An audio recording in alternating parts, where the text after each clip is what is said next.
Clear. हम लोग नया टॉपिक स्टार्ट करने वाले हैं, वो है मैमल्स। ठीक है,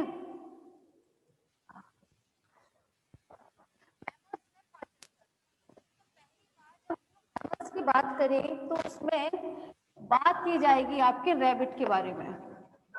मैमल्स में हम जनरली किसकी स्टडी करते हैं? की। ठीक है, तो चलिए, जब हम पाचन तंत्र की बात कर रहे हैं तो पाचन तंत्र में दो भाग में बना होता है, एलिमेंट्री कैनाल, आहार नाल, और डाइजेस्टिव ग्लैंड। सबसे पहले हम बात कर लेते हैं आहार नाल की। ठीक है, चलिए।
मैम इम्पोर्टेंट बेटा, ये तो आप लोगों को देखना पड़ेगा। आप लोग कुछ अनसॉल्व वगैरह जो लेते हैं ना, आप उसमें से देखिए क्या चीज़ इंपॉर्टेंट है, कौन सा टॉपिक इंपॉर्टेंट है। ज़्यादातर आप लोगों से पिजन और ये आप लोगों को यहाँ पे इंपॉर्टेंट ही चीज़ बताई जाएगी, लेकिन पिजन तो बहुत ज़्यादा इंपॉर्टेंट है आप लोगों के में। ठीक है, और मैमल्स होने की वजह से मैमल्स का तो सभी चीज़ इंपॉर्टेंट होगी, क्योंकि हम लोग मैमल्स में आते हैं ना, तो मैमल का तो आपको हर एक चीज़ स्टडी करनी पड़ेगी। चलिए, हाँ भाई, तो हम लोग बात कर लेते हैं अब आहार नाल के बारे में। जब आहार नाल की बात होती है तो सबसे पहले होता है माउथ। ठीक है, जब माउथ है आपका, तो रैबिट का माउथ होता है क्लास, वो हमेशा इनके ओस्ट, ओस्ट मतलब लिप्स, लोअर लिप और अपर लिप, इनसे घिरा हुआ होता है, और इसमें प्रेजेंट होता है वेस्टिब्यूल।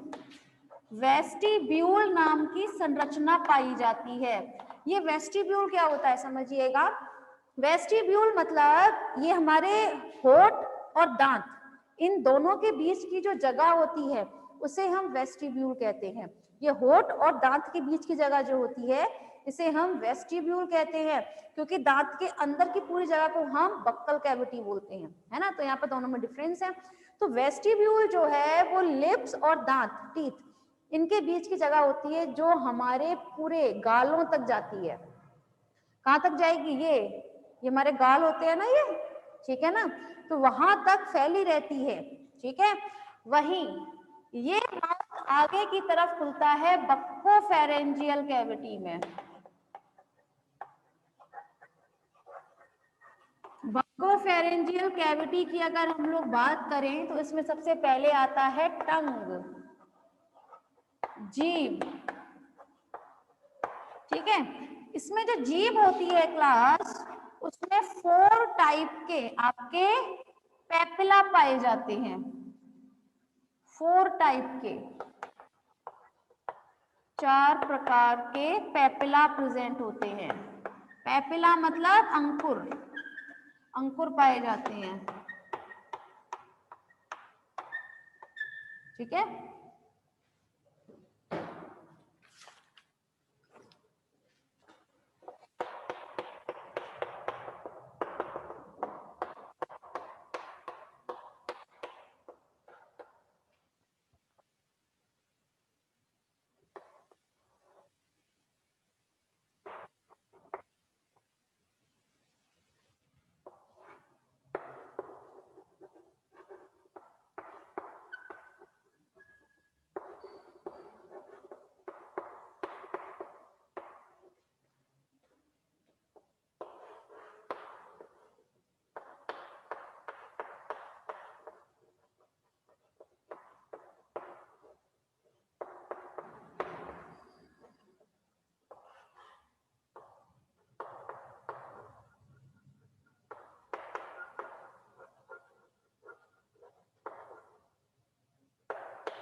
हाँ भाई, सबसे पहले जब हम लोग बात करें इसमें टंग में, तो इसमें 4 टाइप के अंकुर पाए जाते हैं। पहला है फॉलिएट पेपिला।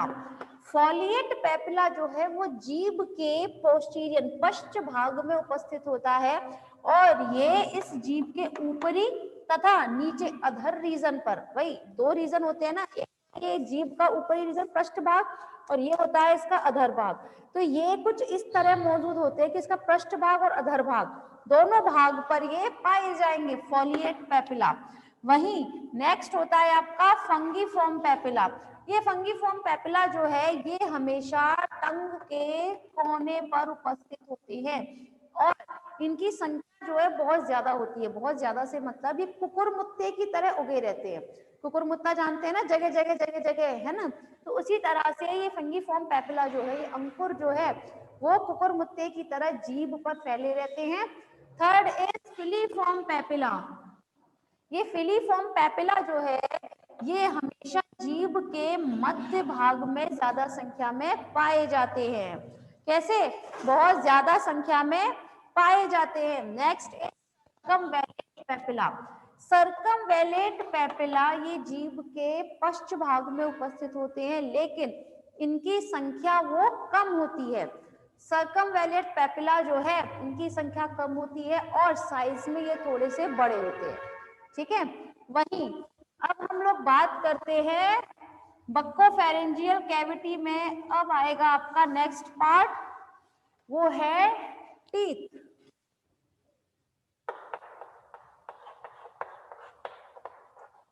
टीथ की अगर बात की जाए क्लास, मतलब दांत, है ना, तो दांत आप लोग जानते हैं मैमल्स में, स्तनधारी जंतुओं में दांत कैसे होते हैं।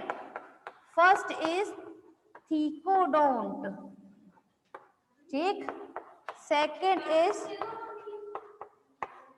डाइफोडोंट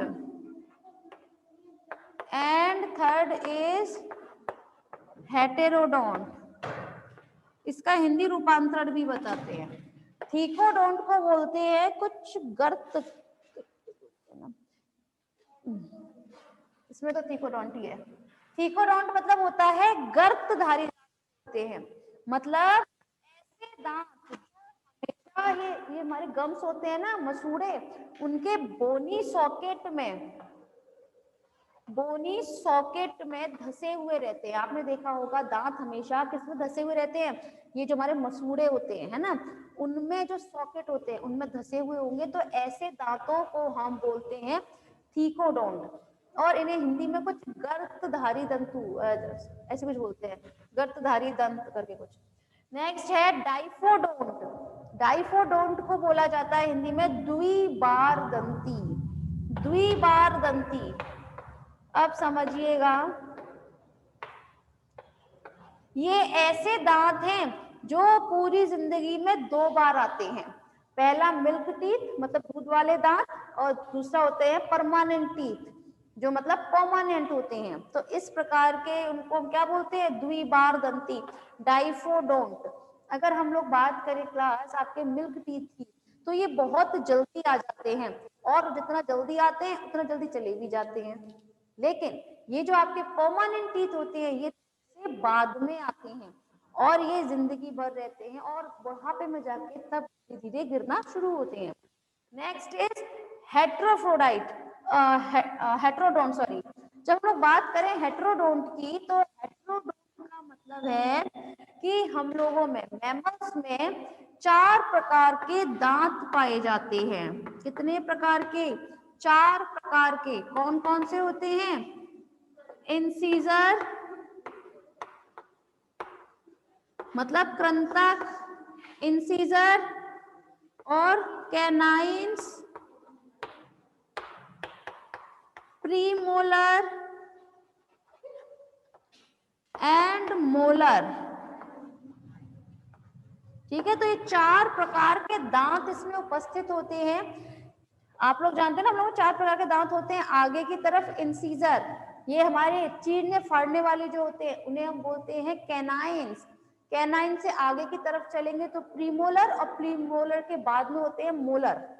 ठीक है, अगर आप लोग दांत का सूत्र की बात करें तो खरहा पढ़ाया जा रहा है। ठीक है, तो खरहे का जो दंत सूत्र होता है वो रहता है 2023/1023। ठीक है, क्या होता है 2023/1023। इसका मतलब है इंसीजर वो होगा 2/1,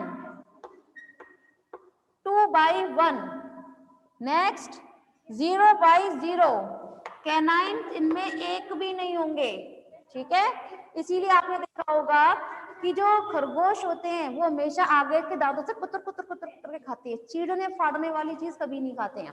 क्यों नहीं खाते हैं? क्योंकि उनमें कैनाइन होते ही नहीं है। ठीक है, इसलिए। Next premolar 3/2, 3/2। वही आपका मोलर होते हैं 3/3। ठीक है, तो ये तो बात रही आपकी खरहे के बारे में, मतलब आपके खरगोश के बारे में। लेकिन जब हम लोग बात करें अपने मनुष्य, हम लोग मानव के बारे में बात करें, तो मानवों में दंत सूत्र क्या होता है?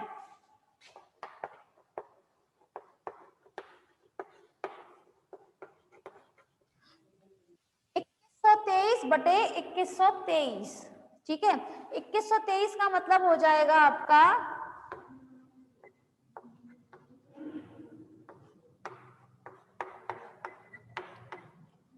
ठीक है, हम लोगों में कितने होते हैं इंसीजर? 2, कैनाइन 1, प्रीमोलर 2, और आपके मोलर 3। ठीक है ना, आप लोग जानते हैं ना कि अगर हम लोग बात करें अपने दंत सूत्र किस तरीके से डिवाइड करते हैं, तो सबसे पहले हम अपने दांतों को 2 जॉज में डिवाइड करेंगे, अपर जॉ और लोअर जॉ। अपर जॉ को भी फिर हम 2 पार्ट्स में डिवाइड करते हैं। ठीक है, तो जिसकी वजह से अब हमारे आधे का जो रहता है दंत सूत्र, सेम हमारे सूत्र यहाँ होंगे, नीचे वाले जो होंगे सेम यहाँ देखने को मिलेंगे। इसीलिए आप देख लीजिए किस तरीके से हम करेंगे, तो 2 और 1 3, 3 2 5, 5 और 3 8। ठीक है, 8 हो रहा है ना, काउंट कर लीजिए। फिर जब आप देखेंगे इनको तो पूरे 32 बैठेंगे। ठीक है, तो इसीलिए कह रहे हैं कि यहाँ पर आपके दंत सूत्र जो है वो थोड़ा सा डिफर होता है। ठीक है, पहली बात समझ में आया? ये थीकोडोंट, हेटेरोडोंट और हेटेरोडोंट का मतलब, अब हम बात करेंगे मतलब दंत की संरचना के बारे में।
हाँ भाई, अब हम लोग बात करते हैं दंत की संरचना के बारे में।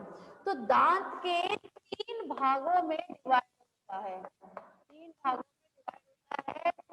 फर्स्ट इज क्राउन, मतलब शिखर। सेकंड इज मतलब ग्रीवा। थर्ड इज रूट, जड़। ठीक है, तो जब हम लोग क्लास बात करें क्राउन की, तो ये जो हमारे दांतों में सफेद वाला पोर्शन जो दिखता है उसे हम बोलते हैं क्राउन। क्राउन मतलब शिखर, क्योंकि ये दांत का सबसे ऊपरी शिखर वाला हिस्सा होता है, इसीलिए हम इसको शिखर के नाम से जानते हैं। वहीं इसके ऊपर ये है आपका शिखर, ठीक है, इसके ऊपर इनेमिल नाम का एक आवरण चढ़ा रहता है। और हम लोगों में मतलब मानवों में ये कहा जाता है एक बार इनेमिल हट जाने पर इसका दोबारा से निर्माण नहीं होता है। ठीक है ना, तो इनेमिल। वहीं जब हम लोग बात करें क्लास नेक के बारे में, तो नेक दांत का वो सूत्र होता है जो हमारे गम्स मतलब मसूड़ों के अंदर धसा हुआ रहता है। मसूड़ों के जो बोनी सॉकेट होते हैं उसके अंदर धसा हुआ ये है आपका गम्स। ठीक है, इनके बीच का जो हिस्सा होता है जिस जो आपके कहां पर आएगा, गम्स में धसा हुआ भाग, वो कहलाया जाता है ग्रीवा।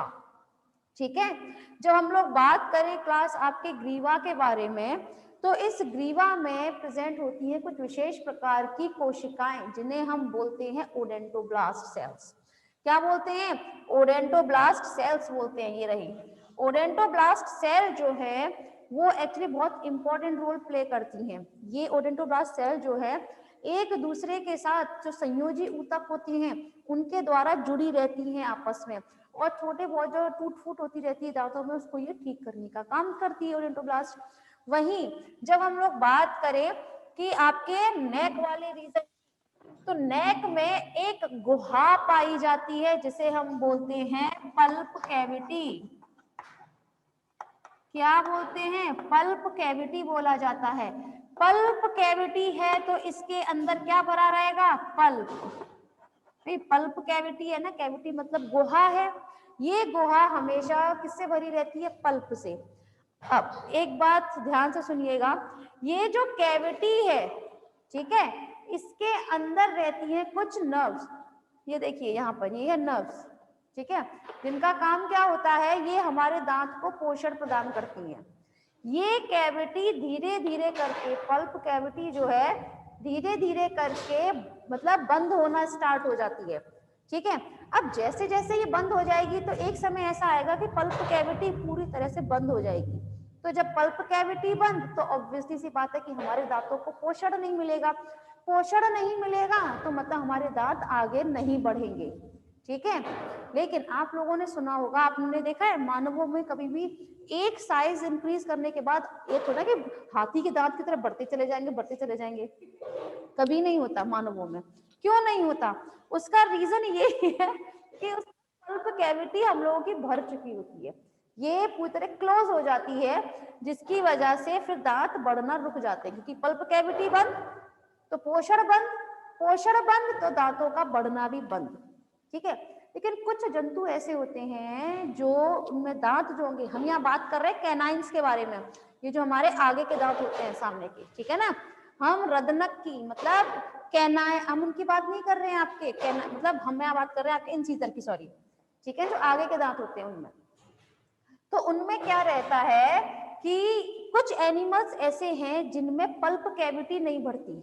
जैसे अगर हम बात करें तो एलिफेंट है ना, उनके टस्क वाला जो एरिया होता है बढ़ते रहता है। क्यों? क्योंकि उनमें पल्प कैविटी नहीं बढ़ती है, मतलब पल्प कैविटी जो है वो बंद नहीं होगी। बंद नहीं होगी तो पोषण भी उनमें बराबर होता रह रहा है, पोषण मिल रहा है तो उनके दांत बढ़ते चले जाते हैं। दूसरा एग्जाम्पल ले हम तो चूहे, चूहे होते हैं उनमें हमेशा आगे के दांत हमेशा आप देखिए तो बड़े हुए मिलते हैं। क्यों? क्योंकि उनकी भी पल्प कैविटी कभी नहीं बंद होती है, पल्प कैविटी हमेशा खुली रहती है। अब वो खुली हुई है तो उनको क्या मिलता रहता है? पोषण मिलता रहता है, उनके दांतों को तो बढ़ते रहते हैं। आप लोगों ने देखा होगा कि आपके घरों में कुछ भी सामान रखा हो, चूहे बहुत जल्दी कतरने लगते हैं, चाहे आपके कपड़े हो, गत्था हो, कॉपी किताब कुछ भी मिल जाए उन्हें, है ना।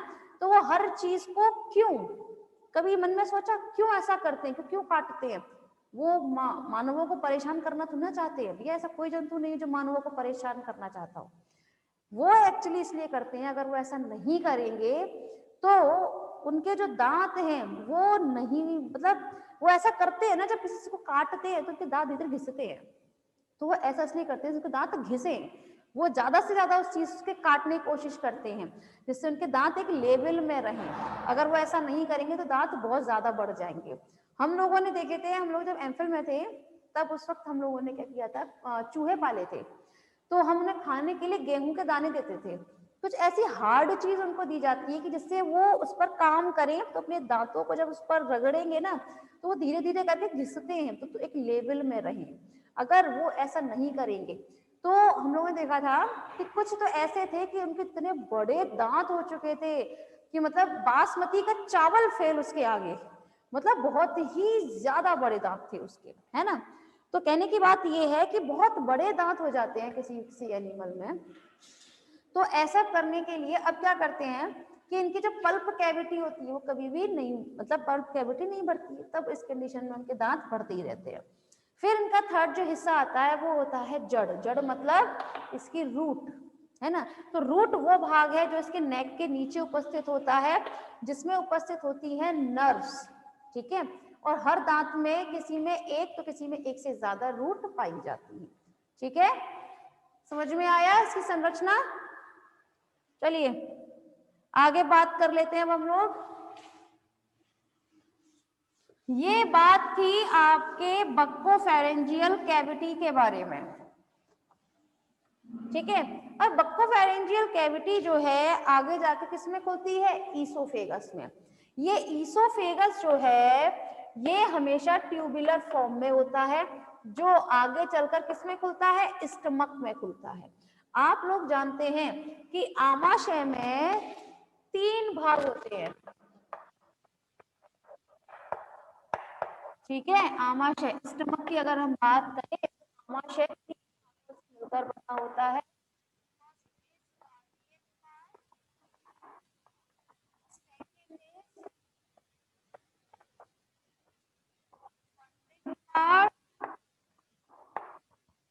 थर्ड इज पाइलोरिक रीजन, यानी कि पाइलोरिक पार्ट, ठीक है। इन तीनों में से सबसे बड़ा जो पोर्शन होता है, जो आमाशय का सबसे बड़ा पोर्शन घेरता है, वो होता है फंडिक पार्ट, ठीक है। और सबसे ज्यादा इंपॉर्टेंट भी इन तीनों में से यही पार्ट इंपॉर्टेंट होता है। और कार्डियक पार्ट जो है ये सबसे छोटा पोर्शन माना गया है स्टमक में। ये कार्डियक पोर्शन, ठीक है, ईसोफेगस कार्डियक पोर्शन में ही खुलता है। लेकिन इस ईसोफेगस एंड कार्डियल पोर्शन जो ये, ठीक है ना, इस कार्डियक पोर्शन के बीच में एक कपाट पाया जाता है जिसे हम बोलते हैं कार्डियक वॉल्व। किस नाम से जानते हैं, कार्डियक वॉल्व के नाम से जानेंगे। ये कार्डियक वॉल्व जो होती है ये क्या काम करती है, जो भी इसमें मतलब जो भी फूड मटेरियल है वो सिर्फ एक बार अंदर एंट्री कर जाए, क्योंकि ये वॉल्व होता है आपका वन वे जानते हैं, सिर्फ एक ही रास्ता होता है आने का, पीछे लौटने का ना हो जाए, है ना। तो जैसे ही कुछ खाना अंदर की तरफ जाता है तो ये खाना पीछे की तरफ लौट ना जाए, इसीलिए यहाँ पर क्या उपस्थित होता है, वॉल्व उपस्थित होता है, ठीक है। अब ये कार्डियक रीजन आगे जाकर खुलता है इस मेन रीजन में जिसे हम बोलते हैं फंडिक रीजन, ठीक है। ये फंडिक रीजन जो है ये एक्चुअली इसमें विशेष प्रकार की कोशिकाएं पाई जाती हैं जिन्हें हम बोलते हैं ऑक्सिटिक सेल, ठीक है। ये ऑक्सिटिक सेल्स जो होती हैं ये एक्चुअली HCl का स्त्रावन करती हैं। क्या करती हैं, HCl का स्त्रावन करती हैं, और साथ में ये जाइमोजन प्रकार की भी इसमें कोशिकाएं पाई जाती हैं जो क्या काम करती हैं, आपकी प्रोएंजाइम्स का सीक्रेशन करती हैं। प्रोएंजाइम्स मतलब आपके प्रोरेरिन। ये प्रोरेरिन को ये HCl जो है ऑक्सिटिक सेल्स ने इनको सीक्रेशन किया है, ऑक्सिटिक सेल्स ये HCl फिर उस प्रोरेरिन को रेरिन में कन्वर्ट कर देता है। इसके बारे में हम लोग पहले ही बात कर चुके हैं। तो फाइनल ईयर आप लोग जरा रिवीजन कीजिए प्लीज।